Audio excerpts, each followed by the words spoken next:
Welcome! In this video, we'll guide you through the setup, operation, and calibration of the Galaxy PG series balances, focusing on the PG-3001 and PG-5001 models.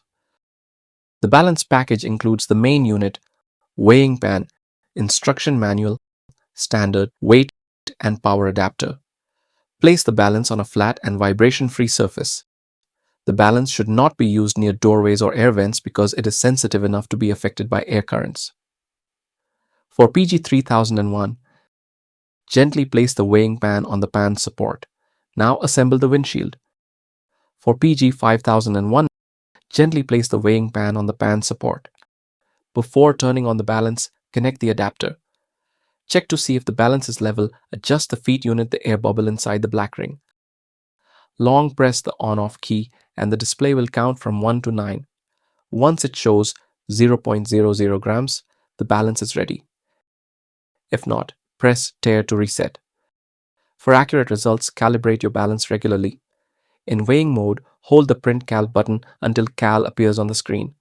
Place a calibration weight as displayed and wait for the stable symbol.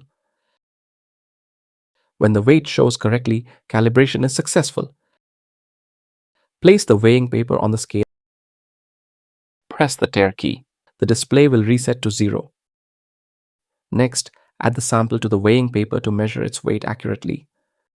To select a weighing unit, press the unit key. You can switch between grams, carats, ounces, and more, even while weighing. To enter counting mode, hold the unit/PCS key.